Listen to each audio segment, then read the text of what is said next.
Tenemos un mercado controlado por una sola empresa que se enfrenta a una función de demanda que es 1800 menos 200 por el precio. La función de costes de esta empresa es 1,5 por X. Bien, nos dicen que este monopolio que controla el mercado va a realizar una discriminación de precios de primer grado. ¿Qué significa eso? Pues significa que va a cobrar lo máximo que esté dispuesto a pagar a cada consumidor. Eso en la práctica es imposible, sería como decir, vienes a mi tienda, me quieres comprar, por ejemplo, un coche, y te pregunto, ¿cuánto estás dispuesto a pagar por este coche? Y entonces tú eliges el precio que vas a pagar y elegirías el precio más alto disponible.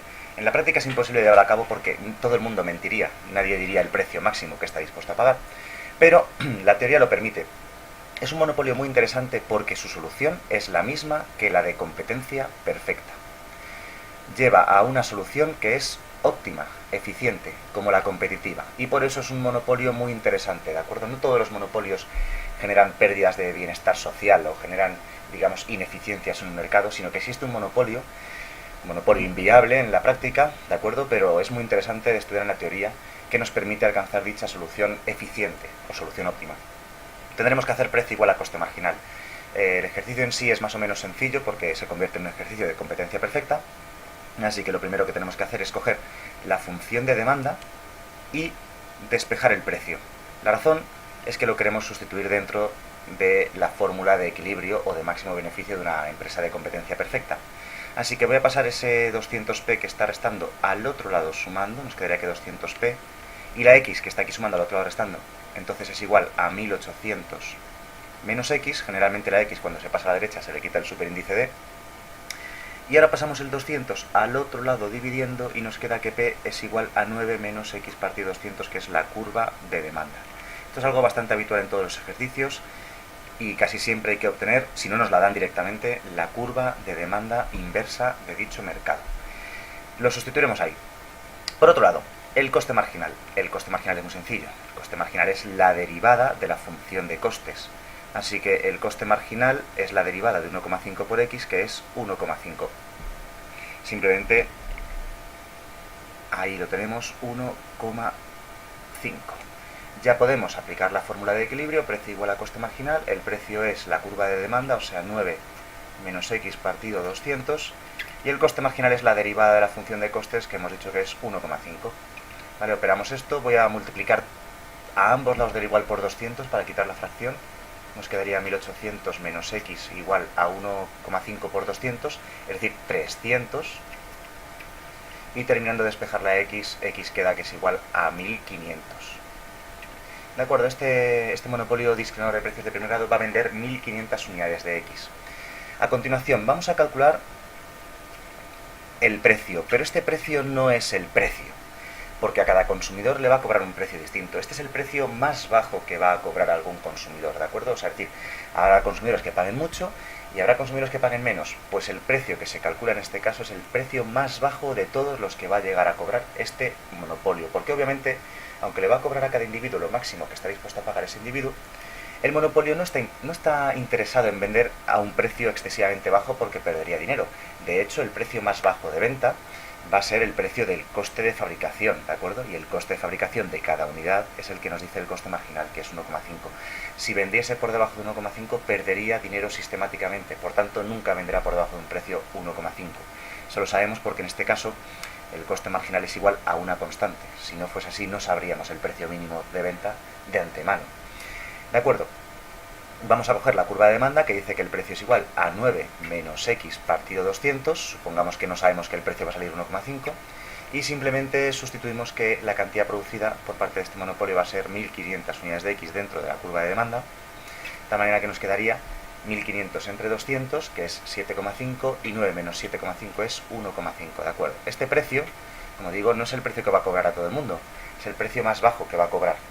La representación gráfica. La representación gráfica es exactamente igual que la de competencia perfecta. Exactamente igual, completamente igual. Cogemos los ejes, X el eje horizontal, el precio en el eje vertical, y representamos únicamente una curva de demanda, que en este caso es una línea recta decreciente, que es precio igual a 9 ¿de acuerdo? Menos x partido 200, y el coste marginal, que es una línea recta horizontal igual a 1,5. Ahora ya tenemos representadas las dos curvas que necesitamos representar para este ejercicio. Como decíamos, el coste marginal, que es igual a 1,5, esta recta horizontal, y la recta decreciente es la curva de demanda, que es precio igual a 9 menos x partido 200. De acuerdo, como hemos dicho, la solución es la solución eficiente, es decir, la de competencia perfecta. Nos sale P igual a 1,5, que es lo que va en el eje vertical, y X igual a 1500, que es lo que va en el eje horizontal. ¿De acuerdo? Ahí está. El 1500 y el 1,5. Como hemos dicho, no es que se vendan todas las unidades a 1,5, solamente la última unidad se va a vender a 1,5. Por cierto, el punto de corte con el eje vertical de esta curva de demanda es el término independiente de la curva de demanda, es 9. Esto ya depende de la calidad del ejercicio que queramos representar, ¿no? Hasta los puntos de corte y tal. En este caso sí que va a ser necesario porque queremos calcular los excedentes. ¿De acuerdo? Pues el excedente del consumidor, en un principio, generalmente es el área que queda por debajo de la curva de demanda y por encima del precio. Pero en este ejercicio no. En el monopolio discriminador de precios de primer grado hay una excepción. El excedente del consumidor se lo va a quedar todo el productor. Es decir, que el excedente del consumidor va a ser cero. ¿Por qué? Porque el consumidor ya está pagando lo máximo que está dispuesto a pagar por cada unidad del bien X que compra. Es decir, que no obtiene ningún excedente. El excedente es el bienestar que obtiene un consumidor al consumir, ¿de acuerdo? La diferencia entre lo que está dispuesto a pagar y lo que paga.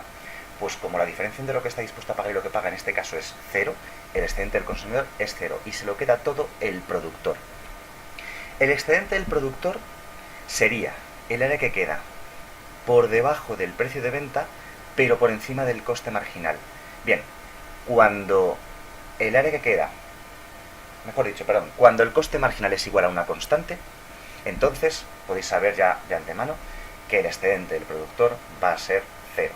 Así que en un principio, si este fuese un ejercicio normal de competencia, por ejemplo, el excedente del productor diríamos que es cero automáticamente, pero no, en este caso no, porque el excedente del productor va a ser toda el área que tenemos aquí arriba. ¿Por qué? Porque se queda el excedente del consumidor.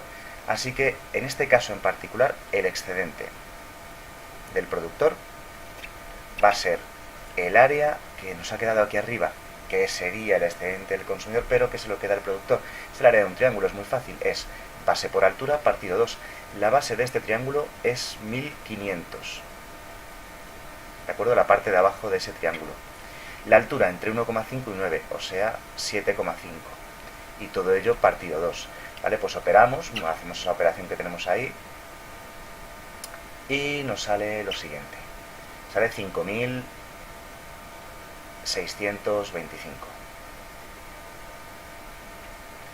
Y ese sería el excedente del productor, que realmente sería el excedente del consumidor que se ha quedado el productor.